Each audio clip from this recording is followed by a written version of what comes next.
नमस्कार, India news Haryana देख रहे हैं आप और मैं हूं आपके साथ ज्योति सांगवान। परसों यानी 20 फरवरी से हरियाणा विधानसभा के बजट सत्र का आगाज होने वाला है। बजट सत्र की शुरुआत होने से पहले हरियाणा की सियासत भी शिखर पर है। सत्ता पक्ष और विपक्ष के बीच बयानबाजी का दौर तेज हो गया है। सरकार जहां बजट सत्र में विपक्ष के सवालों के जवाब देने की तैयारी में है, तो दूसरी ओर विपक्ष ने भी सरकार को घेरने की रणनीति तैयार कर ली है। कांग्रेस और इनेलो के विधायकों ने सदन से लेकर सड़क तक सवालों के साथ तैयारी पूरी की है। बजट सत्र से एक दिन पहले बीएससी यानी बिजनेस एडवाइजरी कमेटी की बैठक होनी है। आप जानते हैं इस बैठक में बजट सत्र की अवधि को लेकर अंतिम मुहर लगती है, इस बार भी लगेगी। कल ही बीएससी के साथ ही बीजेपी और कांग्रेस के भी विधायक दलों की बैठक बुलाई गई है। इस बैठक में परसों से शुरू होने जा रहे बजट सत्र की रणनीति पर चर्चा होगी। कांग्रेस जहां सरकार को घेरने की रणनीति पर मंथन करेगी, तो बीजेपी विपक्ष के प्रश्नों के जवाब को लेकर चर्चा करेगी। कांग्रेस के साथ इनेलो ने भी बजट सत्र को लेकर खास तैयारियां की हैं। इनेलो की ओर से बजट सत्र के लिए 11 ध्यानाकर्षण प्रस्ताव दिए गए हैं। ध्यानाकर्षण प्रस्ताव के जरिए ही इनेलो सरकार से सवाल करेगी। कांग्रेस ने भी पेंशन, क्राइम, किसान समेत कई मुद्दों को लेकर सरकार से सवाल करने हैं। बजट सत्र से पहले स्पीकर ने सुरक्षा व्यवस्था को लेकर बैठक की है। इस बैठक में सत्र के दौरान सुरक्षा को लेकर चर्चा हुई।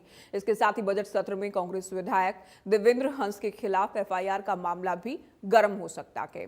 कांग्रेस अपने विधायक के खिलाफ दर्ज एफआईआर को लेकर अब भी सरकार पर हमलावर है। कांग्रेस का कहना है, साथ ही भूपेंद्र हुड्डा का भी कहना है कि कैसा लोकतंत्र है, करप्शन की आवाज उठाने वाले के खिलाफ भी मुकदमा दर्ज कर लिया गया। एसडीएम राजनीतिक बयानबाजी भी कर रहे हैं। दीपेंद्र हुड्डा का कहना है कि प्रजातंत्र का हनन बर्दाश्त नहीं करेंगे। अपने इस खास कार्यक्रम में इसी खास मुद्दे पर चर्चा होगी, लेकिन उससे पहले कुछ सवाल भी हम आपको दिखाते हैं। तो बजट सत्र की तैयारी, सियासत हर बार की तरह भारी। तो बजट सत्र में इस बार भी पहले से ही सियासत को लेकर सियासी बयानबाजी दरअसल शुरू हो गई है। वार पलटवार हो रहा है। कितना सरकार तैयार है, विपक्ष कितना तैयार है, इस पर भी चर्चा करेंगे। विपक्ष का ऐलान, कानून व्यवस्था पर होगा घमासान। साथ ही कांग्रेस विधायक पर भी थोड़ी बात हम इसलिए भी कर लेंगे क्योंकि हाल फिलहाल ये मुद्दा छाया है। नेता प्रतिपक्ष भूपेंद्र हुड्डा भी कह चुके हैं सत्र में भी इस मुद्दे को उठाएंगे। क्या क्या रिएक्शन अब तक, वो भी आप सुन लीजिए। आज प्रदेश में जो कानून व्यवस्था बनी हुई है, हर आदमी असुरक्षित है और यहाँ तक कह सकता हूँ हरियाणा में वही सुरक्षित है जिसको कोई मारना नहीं चाहता। अनवांटेड आदमी नहीं तो कोई भी अपने आप को महसूस नहीं करता है सुरक्षित है। कल यहाँ रोहतक में जो दिन दहाड़े किस प्रकार का हुआ, उससे पहले एक अखबार में बोले 3 मर्डर हो लिए 4 दिन में, एक के बाद एक में। हम शुरू से कह रहे हैं भाई कानून व्यवस्था की तरफ ध्यान दो। कानून व्यवस्था चरमरा चुकी है हरियाणा में। और आज मेरी रिपोर्ट, मैं नहीं कह रहा हूँ, केंद्र की जो गृह मंत्रालय की रिपोर्ट है उसमें हरियाणा प्रदेश पूरी देश में सबसे ज़्यादा असुरक्षित प्रदेश, ये परिस्थिति है। और इसी वास्ते हमने फैसला किया है कि विधानसभा का सेशन चलते ही हम एडजॉर्नमेंट मोशन लेके आएंगे, काम रोको प्रस्ताव लाएंगे और कानून व्यवस्था पर डिस्कशन करेंगे, उनसे रिपोर्ट मांगेंगे। सब एक तो विधानसभा का सत्र परसों से शुरू होगा 20 तारीख से, बजट सेशन भी हो गए और विधानसभा के सत्र के लिए कल हमने 19 तारीख को दोपहर 12 बजे चंडीगढ़ में सीएलपी की मीटिंग बुलाई है, कांग्रेस विधायक दल की, जिसमें सेशन के अंदर जो कार्रवाई होनी है, जिन साथियों ने, विधायकों ने काम रोको प्रस्ताव देने हैं, सरकार के कामों की जानकारी लेनी है, अपने अपने क्षेत्र की समस्याएं रखनी है, उन सब बारे में कल विस्तृत रूप से विचार विमर्श साथियों से किया जाएगा। साथियों, मैं ये भी बताना चाहता हूं, क्योंकि विपक्ष आज मुद्दाविहीन हो चुका है। आज विपक्ष के पास मुद्दा नहीं बचा है, और क्योंकि उनके कार्य जो ऐसे थे, वो तो जब वोट लेते थे, वोट के समय तो आकर के बड़े बड़े सजग आग दिखाते थे, वोट लेकर के उनको भूल जाते थे और जनता को भी नजदीक नहीं लगने देते थे। आज मुझे खुशी है बताते हुए, आज जब मैं हरियाणा के इस हाट क्षेत्र में आया हूं, ये हरियाणा का हार्ट है। और जब मैं वोट मांगने आया था, हमारे देवेंद्र चतुर्वेदी जी बोल रहे थे कि कुछ युवा बोल रहे थे कि सैनी साहब चिंता मत करना, इस कांग्रेस नो गारे की तरह लीप देंगे।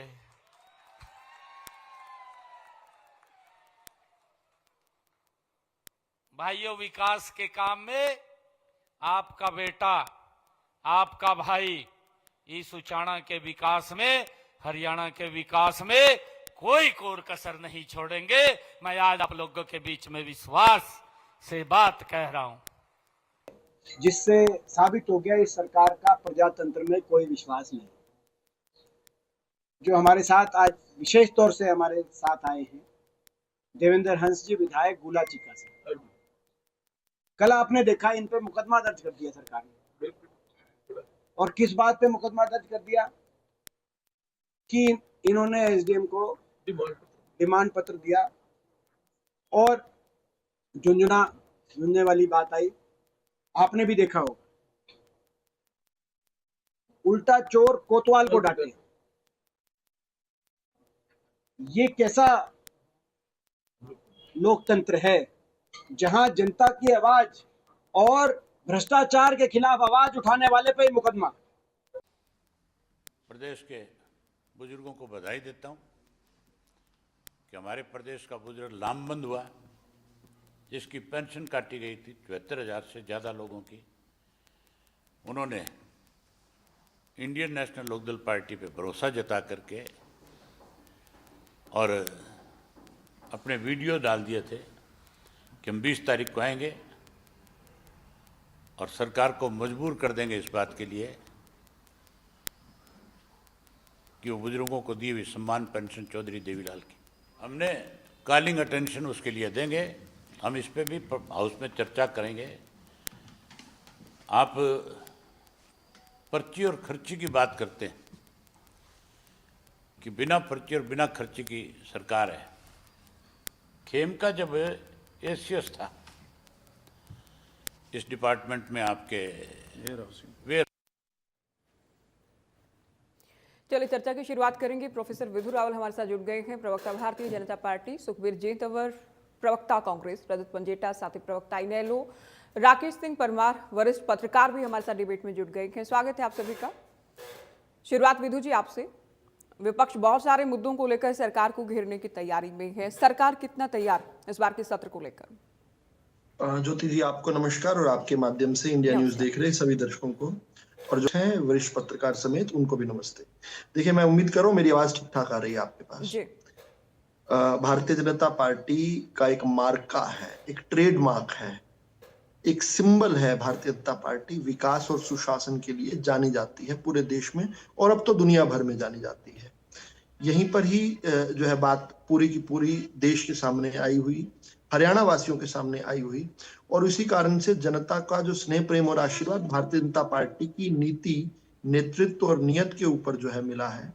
भारतीय जनता पार्टी की नीति स्पष्ट है, नियत जनता पसंद करती है, प्यार करती है, और नेतृत्व जो है इतना लोकप्रिय है कि उसी के तहत हम चुनाव दर चुनाव जीत पाते हैं। ये सेशन शुरू होगा और ये हरियाणा की विकास को नई ऊंचाइयों तक लेकर जाएगा। बजट सेशन है, एक बहुत अच्छा एक समावेशी बजट, जो कि लोगों के द्वारा, हरियाणा वासियों के द्वारा ही विभिन्न घटकों के साथ बातचीत करके मुख्यमंत्री जी ने विभिन्न चर्चाओं के बाद जो है एक मसौदा तैयार किया होगा। वित्त मंत्री के रूप में उनका ये दूसरा बजट रहेगा। तो इस नाते से एक बहुत अच्छा बजट जो है हरियाणा को मिलेगा, जो हरियाणा की विकास की गति को भी बढ़ाएगा, और इसके साथ साथ जन कल्याण और सुशासन का जो हमारी प्रतिबद्धता है, जो हमारा फोकस है, जो हमारी प्राथमिकता है, उसको भी जो है दर्शाएगा। हमने देखा है कि किस प्रकार से भारतीय जनता पार्टी के नेतृत्व में हरियाणा की अर्थव्यवस्था बहुत मजबूत हुई है। प्रति व्यक्ति आय की बात करें तो आज हम देश के अग्रणी राज्यों में आते हैं। सुशासन, पारदर्शिता और जनहित के विषयों के कारण जो है भारतीय जनता पार्टी लोगों के मनों पर छाई हुई है। वहीं आपके पैकेज में मैं सुन पा रहा था कि एक मार्का दूसरी तरफ भी है, वो भी अपने मार्के से छूटते नहीं है।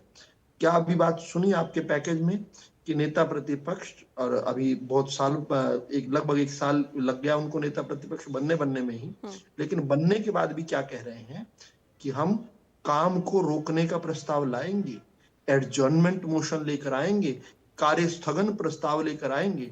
ये काम को रोकने वाले हैं। ये तो काम रोको हिंदुस्तान के प्रस्ताव में बढ़ते तो क्या कदमों बुराई है विधु जी? ये तो सत्र का हिस्सा होता है, ये तो अधिकार के। आप लोग भी विपक्ष में रहे, आप लोग भी काम रोको प्रस्ताव लेकर आते रहे होंगे, लगाते तो होंगे कम से कम। ज्योति जी बात को समझने का प्रयास कीजिए। अभी सेशन शुरू भी नहीं हुआ है। अभी कल बीएससी की बैठक होनी है, बिजनेस एडवाइजरी कमेटी की बैठक होनी है। वहां तय होगा कि कौन कौन से दिन पर कौन कौन से विषय उठाए जाएंगे। एक बड़ा सेशन है ये। आमतौर पर कांग्रेस के समय इतने बड़े सेशन नहीं हुआ करते थे। इतना बड़ा सेशन है, समय मिलेगा हर चीज को करने के लिए। लेकिन करना क्या है? करना अपने मार्के के, अपने ट्रेडमार्क, अपने सिंबल के अनुसार ही है। बढ़ते भारत के कदमों पर जंजीरें डालने का प्रयास, काम रोकने का। बहुत सारे तरीके हैं विपक्ष अपनी बात रख सकता है। स्टार्ट और अनस्टार्ट सवाल पूछ सकता है, ध्यान आकर्षण प्रस्ताव लेकर आ सकता है, 0 आवर में भी अपनी सवाल पूछते हैं विधायक। इसके अतिरिक्त हमने तो एक और व्यवस्था की। हमारे तो ऐसा विषय बनाया, हमने कहा कि जब सेशन में भी नहीं होगा, जब सत्र भी नहीं चल रहा होगा, उस दौरान भी विधायक प्रत्येक महीने 3-3 जो है सवाल पूछेंगे और उनके जवाब मिलते हैं। कमेटियां जो है, पहली बार मैं देख रहा हूं, मैं पूछता हूं विधायक मित्रों से अपने, वो बताते हैं आज फला कमेटी की बैठक है विधानसभा की, आज डिमका कमेटी की बैठक है। बड़े बड़े अधिकारी उन विधानसभा की कमेटियों को पूरी विस्तृत रिपोर्ट देते हैं। लेकिन ये नहीं करना है, सबने अपने मार्के के अनुसार चलना है। और फिर अगली बात जो इंडियन नेशनल लोकदल की हमने सुनी, वो भी आपने, उसमें भी मार्का पूरा नजर आया कि किस प्रकार से, अरे भैया सेशन है, सेशन में अपनी बात रखो। इन्हें पता है 20 तारीख से सेशन शुरू है, और 20 तारीख से इन्हें प्रदर्शन भी उसी दिन करना है। तो मोटे मोटे तौर पर सबकी प्राथमिकताएं जो हैं स्पष्ट नजर आ रही हैं, सबकी इच्छाएं स्पष्ट नजर आ रही हैं। कौन इस देश के लोकतंत्र में विश्वास रखता है, कौन संसदीय प्रणाली में विश्वास रखता है, कौन संसदीय प्रणालियों के ऊपर चलते हुए इस देश को परम वैभवता के शिखर पर लेके जा सकता है, और कौन भारत के बढ़ते कदमों में जंजीरें डालने का प्रयास कर रहा है। ये साफ जो है जनता के सामने आ रहा है। जी चलिए, मैं कांग्रेस को चर्चा में जोड़ रही हूँ। हालांकि ध्यानाकर्षण प्रस्ताव लगाने हैं या काम रोको प्रस्ताव लगाना है, ये विपक्ष केवल लगा ही सकता है, इन्हें तो मंजूर होंगे या नहीं होंगे ये भी देखना होगा। तंवर साहब, एक तो आपके जो विधायक के खिलाफ एफआईआर हुई है, उसे लेकर हम हुड्डा साहब को भी सुन रहे थे, साथ ही दीपेंद्र को भी हमने सुना। जो किया गया, झुंझुना पकड़ाया गया या जो भी हुआ, कानूनी कार्रवाई उनके खिलाफ हो रही है, एफआईआर हो रही है, तो बहुत सारे मुद्दे जनहित से जुड़े और भी हैं। क्या इस मुद्दे को भी आप लोग उठाने वाले हैं? देखिए ज्योति जी, जिस प्रकार से भारतीय राष्ट्रीय कांग्रेस के विधायक के खिलाफ एक लंबे समय के बाद मुकदमा दर्ज हुआ, और आज देखने का विषय ये है कि ये मुकदमा आखिर क्यों दर्ज हुआ। एक आपराधिक प्रवृत्ति के अधिकारी को एक संकेत के रूप में झुंझुना पकड़ाना और उसको उसकी कर्तव्य याद दिलवाना, और उसके बाद किस प्रकार का मुकदमा दर्ज करके ये भारतीय लोकतंत्र और हरियाणा प्रदेश की आवाज को दबाने का प्रयास है, निश्चित तौर पे भारतीय राष्ट्रीय कांग्रेस का विरोध करेगी। इसके अलावा जो आज आपका विषय है, जो आपने एजेंडा रखा है, देखिए राष्ट्रीय अपराध रिकॉर्ड ब्यूरो की नवीनतम रिपोर्ट के अनुसार हरियाणा में प्रति लाख आबादी पर अपराध दर राष्ट्रीय दर से ज्यादा है। इससे ज्यादा दुर्भाग्यपूर्ण स्थिति इस प्रदेश के लिए नहीं हो सकती। और महिला अपराध में शीर्ष स्थान पे बलात्कार, सामूहिक बलात्कार और महिला उत्पीड़न में निरंतर वृद्धि मिसलीड कर रहे हैं, झूठ बोल रहे हैं। साइबर अपराध के जो मैं चैलेंज करता हूं इनको, ये नहीं, इनको कहीं चुप रहे।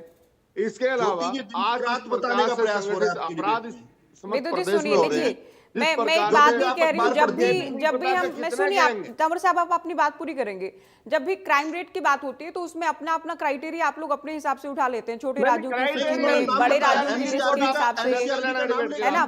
तो ये आप लोग अपने अपने हिसाब से डेफिनेशन उठा लेते हैं। अगर आप स्टिल आपको ये लग रहा है गलत बोल रहे हैं, तो नेक्स्ट टर्न जब आपकी होगी विधु जी, तब आप बोलिएगा। डाटा के मुताबिक एनीवे, दूसरी बात, जिस तरह से प्रदेश में जैसे रंगदारी चल रही है, इसमें किसी डाटा की जरूरत है क्या?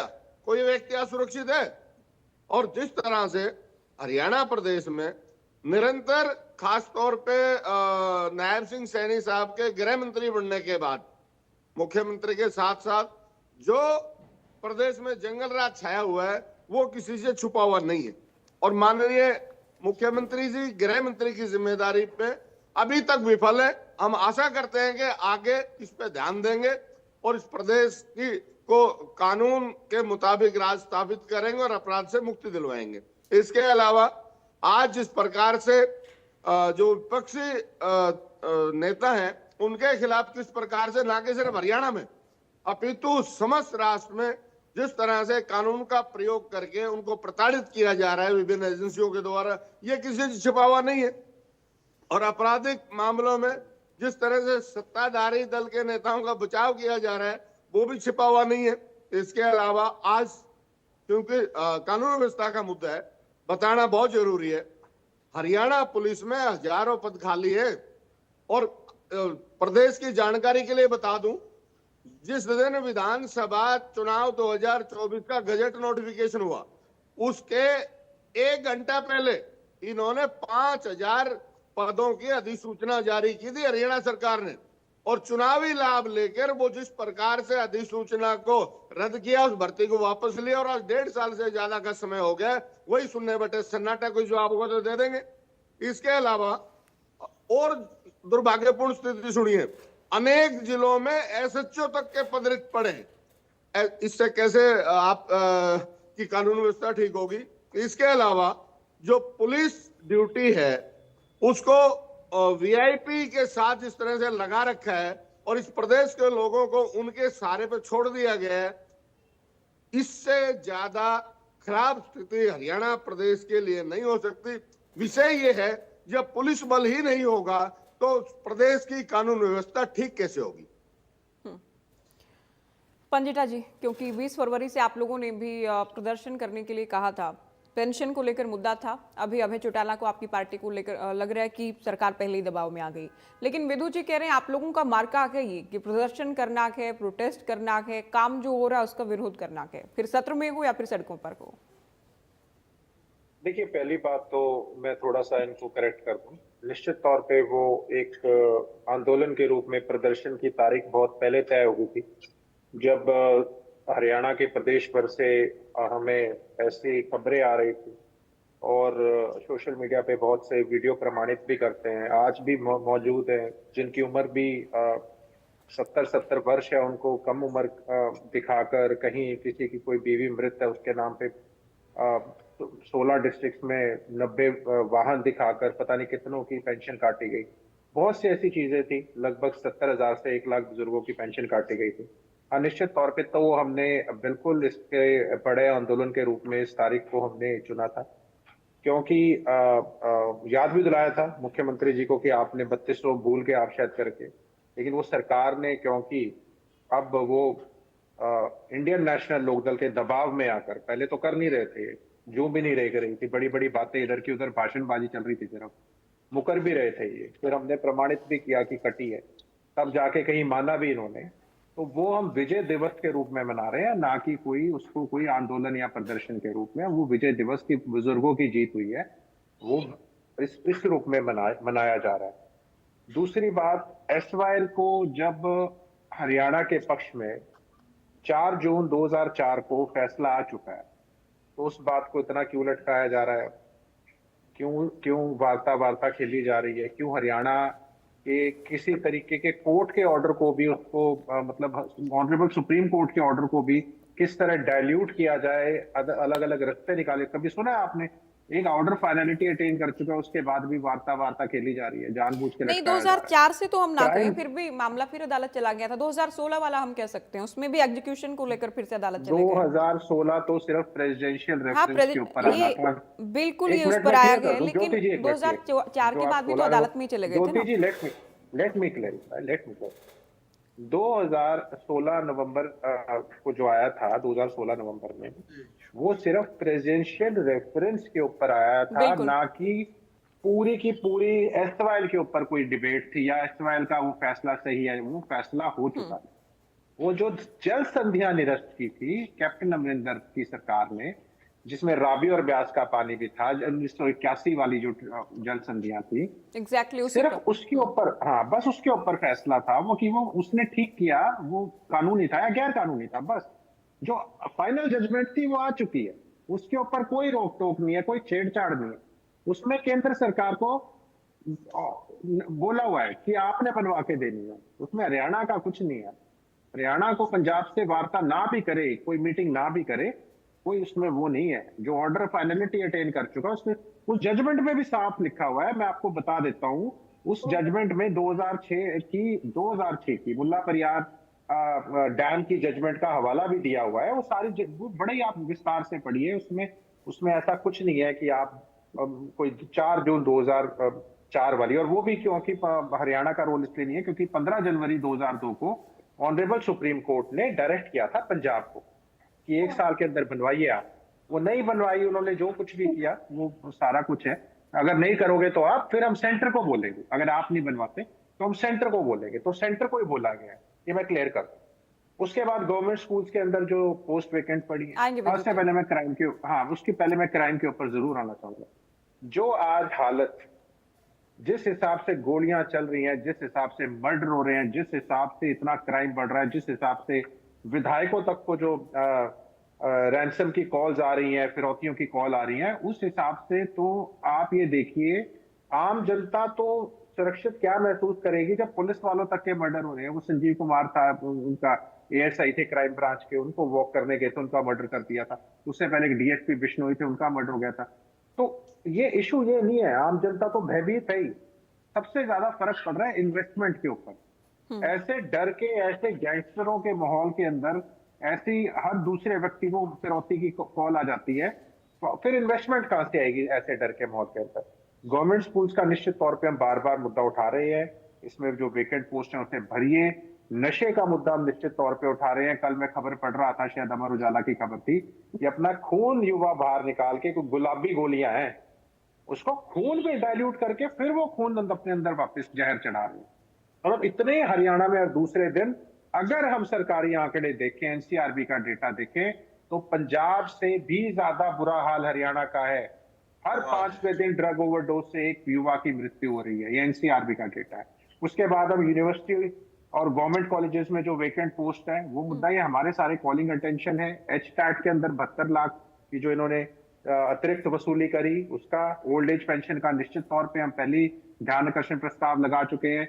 बाकी चंडीगढ़ का भाजपा वाले बात कर रहे थे कि शायद कोई अलग विधानसभा के बारे में, पता नहीं क्या शोषा छोड़ा इन्होंने, क्या इन्होंने वो चीज छोड़ी, उसके ऊपर भी कोई कंक्रीट बात नहीं कर रहे।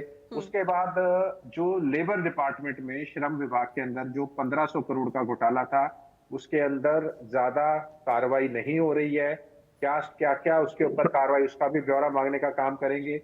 उसके बाद वोकेशनल एजुकेशन की अभी नीति की बात कर रहे थे, तो इनकी नीति को एक बारी मुझे दोबारा एड्रेस करने की जरूरत है। आप पढ़ के देखिए कहाँ कुठाराघात हो रहा है, कहाँ उनकी पेपर, उनकी मेरिट सिलेक्शन के ऊपर और उनके स्टाफ की जो कमी है, वो धान घोटाला, बाजरा घोटाला, इसके ऊपर भी निश्चित तौर पर हमने ध्यान आकर्षण प्रस्ताव लगाया है।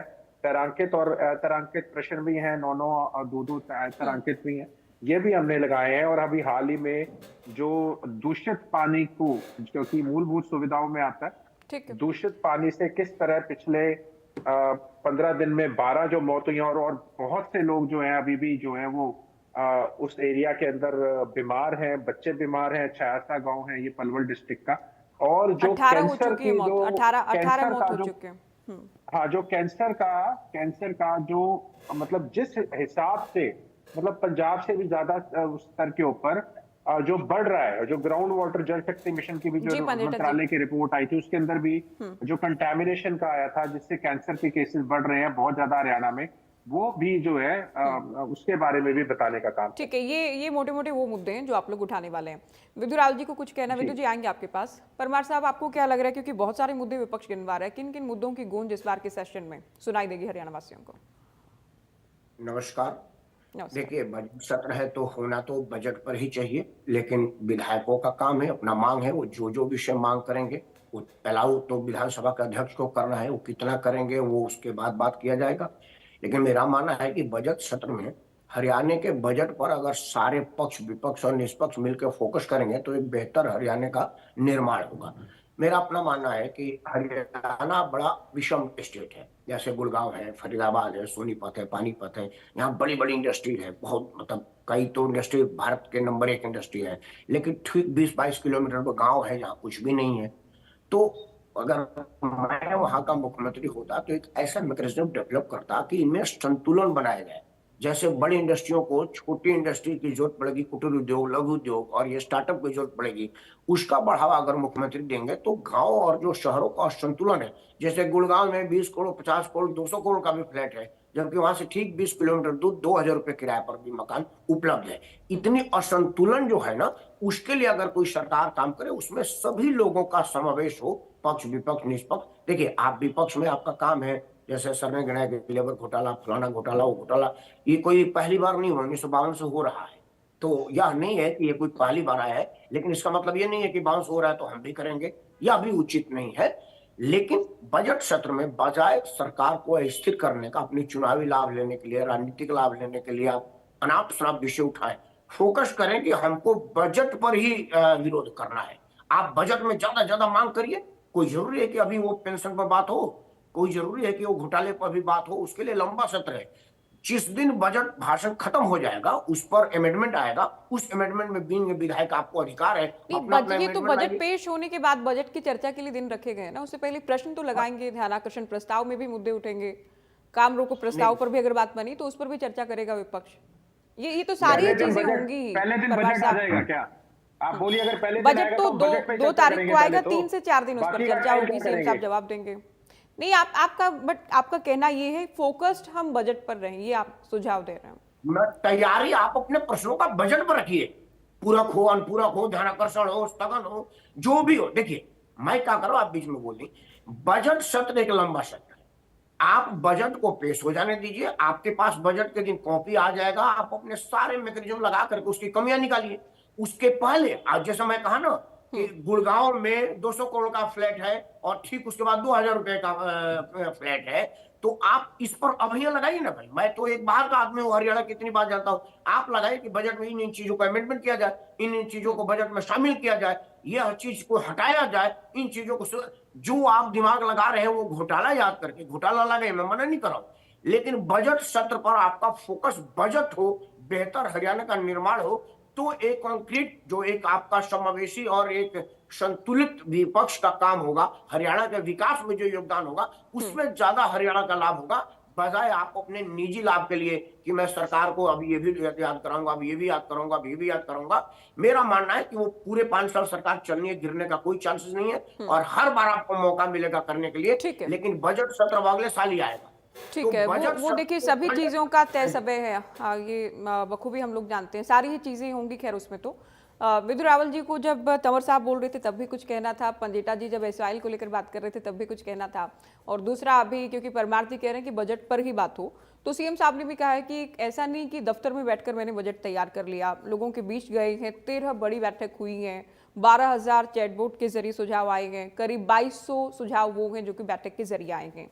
इसमें मेरा सवाल ये है कि विपक्ष को आप लोगों ने बुलाया, नहीं आए, लेकिन नेता प्रतिपक्ष भूपेंद्र हुड्डा ये कह रहे हैं कि हम क्या सुझाव दें, सुझाव मांगने का केवल ढकोसला रहता है, सुझाव मानते हैं नहीं आप लोग विपक्ष के।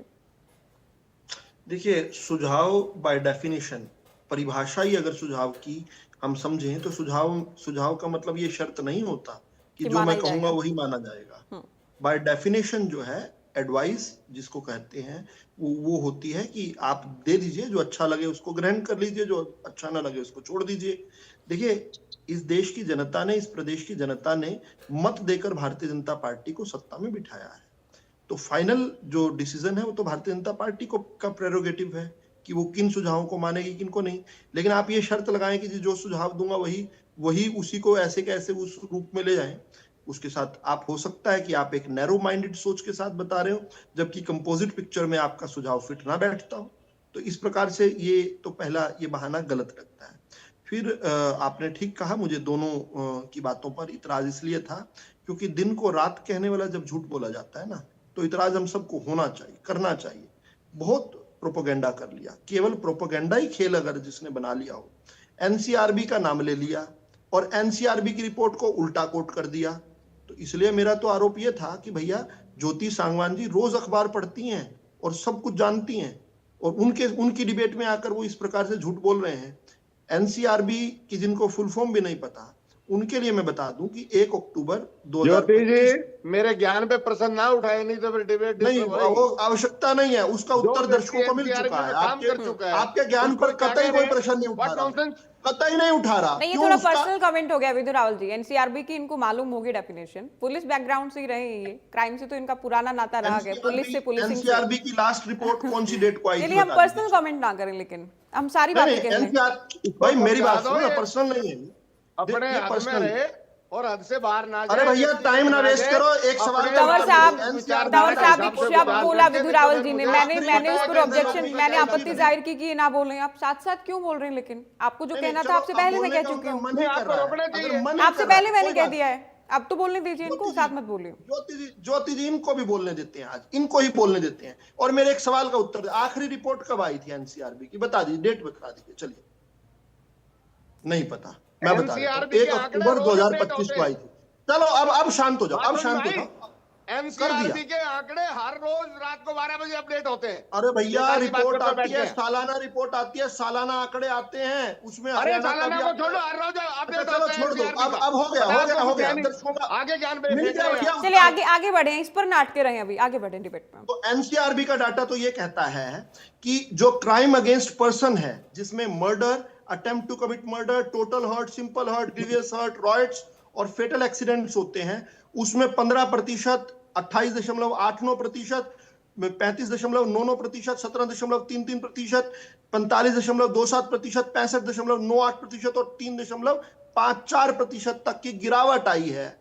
ये कौन से आंकड़े पढ़कर आपके यहां पर कौन सी फिल्म चला गया मुझे नहीं पता। क्राइम अगेंस्ट प्रॉपर्टी की बात करूं, जिसमें dacoity, robbery, snatching, burglary, theft, MP theft, extortion और ब्लैकमेल जो होता है, उसमें 76.92%, 5.77%, 19.57%, 31.06%, 23.01%, 21.38%, 9.38% और क्राइम अगेंस्ट वुमेन जिसका बात की जा रही थी, जिसमें rape, attempt to rape, POCSO act, kidnapping, abduction और जो डाउरी डेथ होती हैं, उसमें भी लगभग 44% से लेकर 66% तक गिरावट आई है। मैं ज्योति जी अपनी बात समाप्त करते ही आपके पास ये व्हाट्सएप पर फॉरवर्ड भी करने वाला हूं। ठीक है विदु जी, देखिए एक आम, ये आपने ठीक है, आपने अच्छे से आंकड़ों के साथ अपनी बात कही है, लेकिन एक बात कही तंवर जी ने कि रंगदारी के जो मामले सामने आ रहे हैं वो तो किसी आंकड़ों के मोहताज नहीं है। पंजेटा जी ने कहा जो लगातार थ्रेट्स मिल रही है नेताओं को, अभय चौटाला भी Z+ सिक्योरिटी मांग रहे हैं, उनकी भी आज मामले में सुनवाई हुई।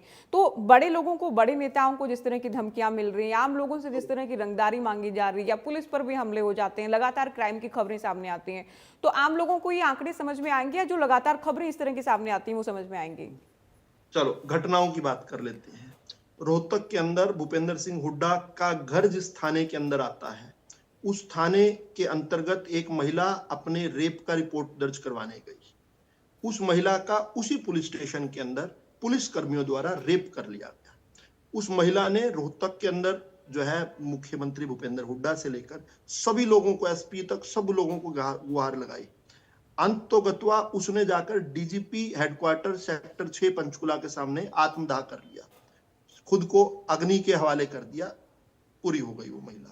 उसके बाद उसके खिलाफ, उसके बाद उस मामले की जो है, जब कान पर जू रेंगना जो शब्द का उपयोग किया ना, उसके बाद एफआईआर दर्ज हुई और 31 मई 2014 शायद वो डेट थी, अगर मैं ठीक याद कर पा रहा हूं, 3 पुलिस अधिकारियों को उस पे सजा हुई, कन्विक्ट हुए वो लोग।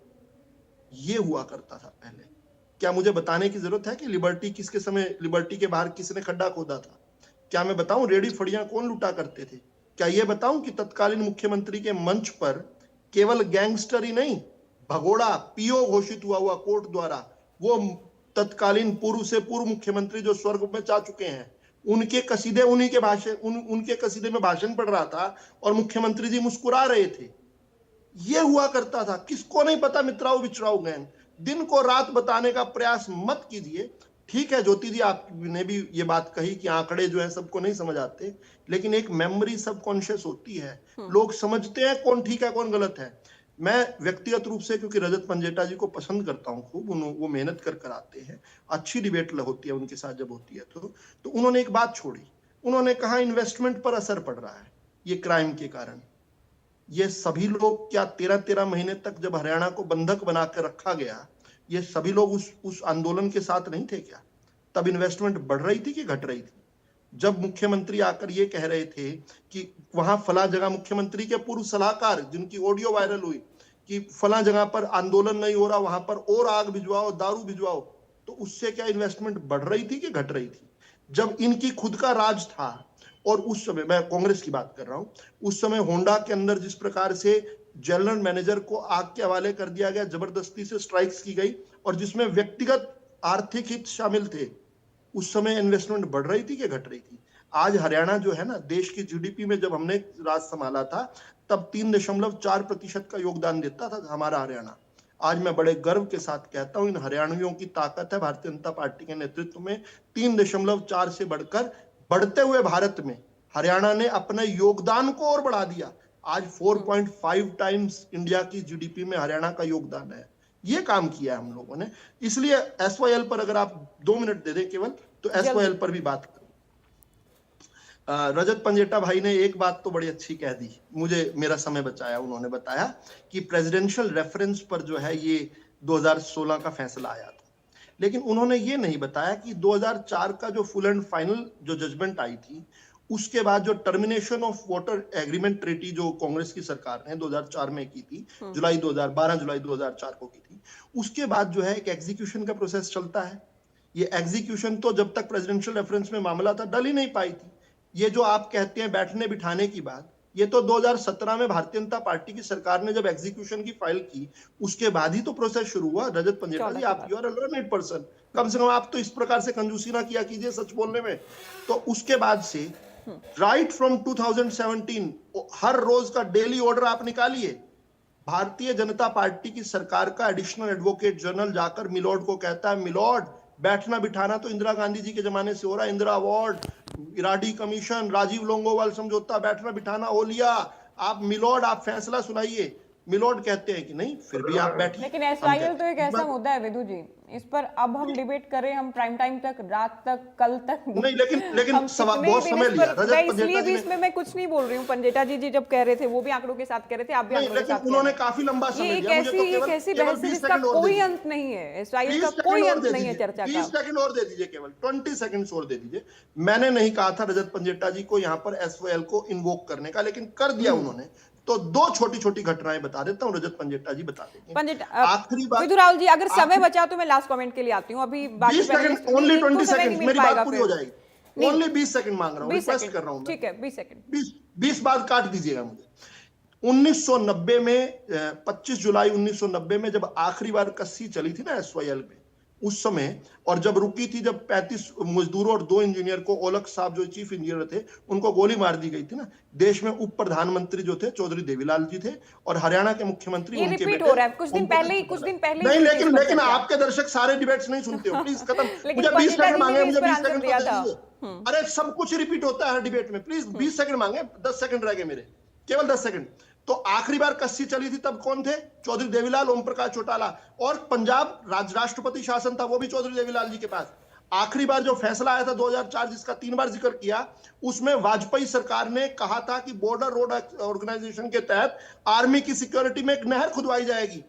ओम प्रकाश चौटाला ने एनडीए से ठीक है, मुझे लग रहा है एसवाईएल पर जल्दी कोई डिबेट करनी पड़ेगी। ओम प्रकाश चौटाला ने SYL completely SYL dedicate debate करनी पड़ेगी। यहाँ पर आकर ज्ञान दे रहे हैं हमें, यार कमाल हो गया। उल्टी गंगा सभी ऐसा नहीं कि कोई एसवाईएल पर तो सभी से सवाल हो सकते हैं, एसवाईएल पर सभी से सवाल हो सकते हैं, नहीं सभी से हो सकते हैं। विधु राहुल जी, आप जानते हैं सालों से मैं खुद ही डिबेट कर रही हूँ, सालों से आप आ रहे हैं एसवाईएल की डिबेट में। नहीं, क्यों नहीं मुद्दे से जस्टिस कर ले हम। हमारी तारीफ कीजिए, हमने ही केवल काम किया और कोई करने नहीं, आप लोगों ने मजबूती से पैरवी की। 6 विधायकों ने ज्योति जी अपने विधायकी 1 साल पहले छोड़ी है, कोई नाखून नहीं कटवाया, गला कटवाया। 6 विधायकों 6 के 6 ने अपनी विधायकी छोड़ दी ओम प्रकाश चौटाला की सरकार से, एमएलए शिप छोड़ दी। नाखून कटवाने वाली बात आपने खुद ही कह दी क्योंकि ये बयानबाजी होती रही।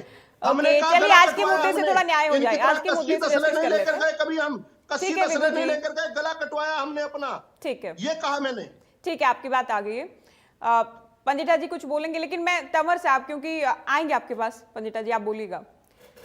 सीएम साहब की मैं प्रेस वार्ता सुन रही थी कि राजकोषीय घाटा हमने कम किया, प्रति व्यक्ति आय हमने 2.5 गुना बढ़ा दी है, जीडीपी लगातार बढ़ रही है, निवेश भी बढ़ रहा है।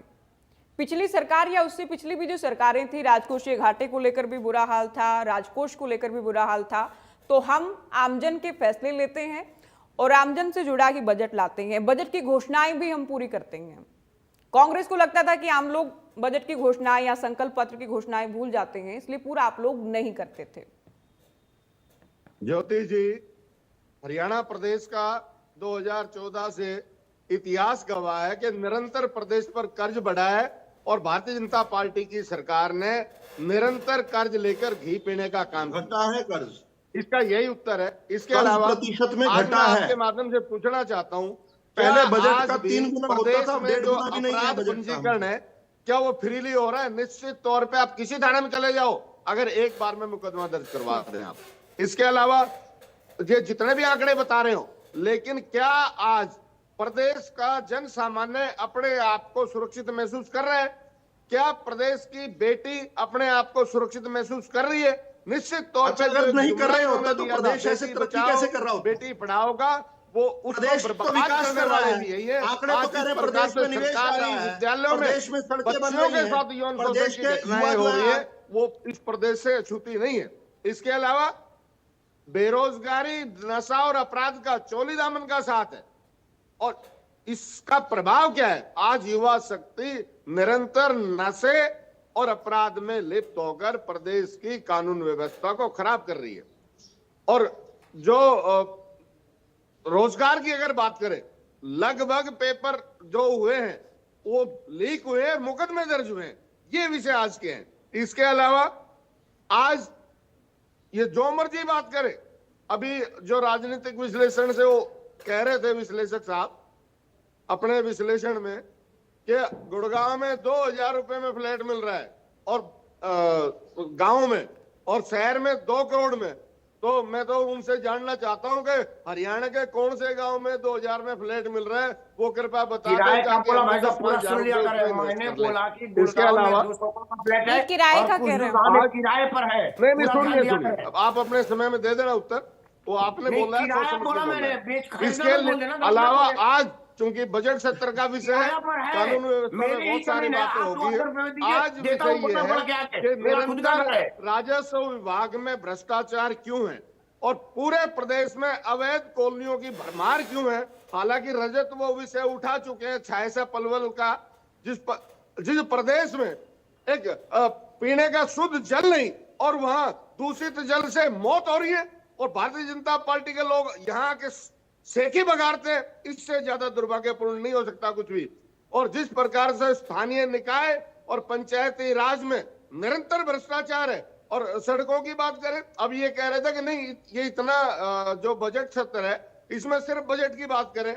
विश्लेषक साहब के मुताबिक तो फिर पहले के जो दिन है और बाद के जो दिन है उसमें विपक्ष को जाना ही नहीं चाहिए और जो सरकार है वो जो मर्जी करे। ये कैसी कैसी बात करते हैं। हालांकि मैं इनको कुछ नहीं कहना चाहता था, अब तो कह दिया, सारा तो कह दिया। चलिए मैं भी कुल मिला के विषय ये है, हाँ जी। बजट सत्र है और जो 24 फसलों का भी जुमला निरंतर हर तीसरे रोज फेंकते हैं। जुमला कैसे है ये 24 विनम्र आग्रह ये बता दीजिए, जुमला कैसे है? कमेटी की जुमला कैसे है? जबान नहीं थरथराती है ऐसा झूठ बोलते का फार्मूला जुमला चलिए कैसे समय भी कम है। ठीक है विदु जी, ये 24 फसलों वाला भी एक बड़ा मुद्दा है। समर्थन मूल्य ओके, मैं आपसे निवेदन करूंगी कि अगर आप एसवाइल पर बात ना करें लास्ट कमेंट में, क्योंकि एसवाइल पर बहुत सारा अध्ययन आपने कर रखा है, बहुत सारे लोगों ने कर रखा है, बहुत सारी डिबेट्स हमने की है। थोड़ा सा मैंने थोड़ा सा लेकर लास्ट कमेंट राहुल साहब अभी देखिए, थोड़ा रुकिए, समय बहुत कम है क्योंकि पंडिता जी आप बोलिए अभी। बजट सत्र था, ठीक है तंवर जी, आगे आपकी सारी बातें बोल ली आपने, अभी सुनिए सर। पहले तो छिपे लोकसभा अध्यक्ष के पीछे और उसके बाद ना लोकसभा का टाइम कम है, अभी टाइम कम है। पंडिता जी बोलेंगे अभी। तंवर जी आप मुझे माफी के साथ आपकी ऑडियो डाउन करनी पड़ रही है, आप बोलिए। पंडिता साहब आप बोलिए। देखिए एक एक करके इनके झूठ का पर्दाफाश करेंगे। पहले तो डेटा के साथ बात करते हैं। जो इन्होंने कहा कि कम हुआ है, इन्होंने गलत कहा है। मैं आंकड़ों के साथ पेश करूंगा। क्राइम अगेंस्ट वुमेन जो है, क्योंकि ये 2025 सितंबर में रिलीज हुई थी रिपोर्ट, जो कि 2023 के आंकड़े थे। मैं पहले 22 के आंकड़े प्रस्तुत करता हूं। ये थे 4,45,256 और जो लेटेस्ट आंकड़े हैं वो रिपोर्ट में 4,48,211, तो इससे क्लियर हो जाता है क्राइम अगेंस्ट वुमेन जो है वो बढ़ा है। अब बात आती है, इन्होंने कहा कि भाई एक एक करके, क्योंकि इन्होंने मित्राओं जिचाऊ की बात करी। भाई साहब, मित्राओं जिचाऊ जो है वो हरियाणा में नहीं है, वो दिल्ली में आता है। और 98 के अंदर जबकि हमारी सरकार नहीं थी तब इनका, और उससे भी पहले का झगड़ा है 96 का 98 का। और जिनकी आप बात कर रहे हैं, जिनका आपने मंच के ऊपर नाम लेने को कहा, वो आज आपकी पार्टी में है। आपने उनको विधायक की टिकट भी दी और शायद पार्षद भी है, और आपके लिए प्रचार दिल्ली में भी और अन्य प्रदेशों में भी आप भाजपा का खूब प्रचार करते हैं। दूसरी बात इन्होंने ये कही कि भाई हमारे 1 साल पहले हमने उंगली नहीं कटाई है, हमने गर्दन कटाई है, हमने 1 साल पहले इस्तीफा दे दिया। ज्योति जी, कोई बाई इलेक्शन सुना आपने? कोई बाई इलेक्शन हुआ हो? आपने कोई बाई इलेक्शन सुना? अगर ये इस्तीफे हुए तो नहीं, तभी मैंने कहा कि नाखून कटवाने वाली बात तो आप ले आई ना, क्योंकि बयानबाजी बहुत हो चुकी है। झूठ बोलना, नाक कटाना। क्यों मैंने कहा नाक कटाना? इन्होंने कहा वाजपेयी जी रोड बनाना, बीआरओ से नहर खुदवाना चाहते थे। अरे 12 साल से सत्ता में बैठे हो, अरे किसने हाथ पकड़ा है? अब तो कोई इस्तीफा भी नहीं देना, और अगर अपील नहीं कर पाए ना तो अब क्यों इस्तीफा? कि अपनी नहर ने, हम 12 साल से सत्ता में बैठे हैं, ट्रिपल इंजन की सरकार लिए बैठे हैं, अब खुदा लो भाई, किसने हाथ पकड़ रखे हैं? किसने पैरों में बेड़ियां बांध रखी है? कोर्ट में मामला है, कोर्ट में। उसके बाद इन्होंने बात कही आंकड़े में एक गलत बोलना, और अब इन्होंने क्या बात है और बोली? ज्योति जी, मैंने भेज दिया आपको आंकड़ा। देवीलाल जी, ज्योति जी, मैंने के बीच में तो ठीक है विधु जी, आप लोग आपस में भी शेयर कर लीजिए अपने अपने आंकड़े। आप पंडिता जी को भी भेज दीजिए, पंडिता जी आप भेज दीजिए विधु जी को। उसके बाद एक मालू भाव यहाँ बोल रहे थे कि ये जो घोटाले होते हैं ना, इसके बारे में ना जिक्र ना करो ना। अरे भैया, राजस्व का नुकसान है, स्टेट एक्सचेंजर का नुकसान होता है घोटालों के अंदर। और आपको पता भी है किस दिन बजट पेश किया जाएगा, उससे पहले क्या चर्चा होगी, आपको ये किसने कहा बजट पे? और आपने को ये आप कौन हो भैया यहाँ ठेकेदार? 5 साल सरकार चलेगी, कौन गिराने के ऊपर बात कर रहा है? कोई अविश्वास प्रस्ताव है क्या? सरकार तो 5 साल चलेगी। ये डिबेट में बैठ के कोई नहीं, अविश्वास प्रस्ताव से भी सरकार तो नहीं गिरने वाली। अभी पिछले सेशन में आया था और अभी तो कुछ दिन आ भी नहीं सकता। विश्वगुरु का, अरे वो गलगोटिया यूनिवर्सिटी का रोबोट तो आप चाइना से उठा के ले आए। अभी विश्वगुरु नीति पता नहीं क्या क्या, जो अमेरिका कह रहा है, हाँ जी सर, जो आप कहोगे वो करेंगे सर। ठीक है, हमने तो लेकिन बजट सत्र को लेकर बात की ना पंडिता जी। नियत नहीं। और शुक्रिया आप सभी का, बहुत शुक्रिया आप सभी का। हरियाणा के बजट सत्र को लेकर जो मुद्दे अभी से जिनकी चर्चाएं हैं, जिन मुद्दों को लेकर बात होगी, हंगामा होने की संभावना है, उन मुद्दों पर चर्चा की। फिलहाल दीजिए इजाजत, नमस्कार।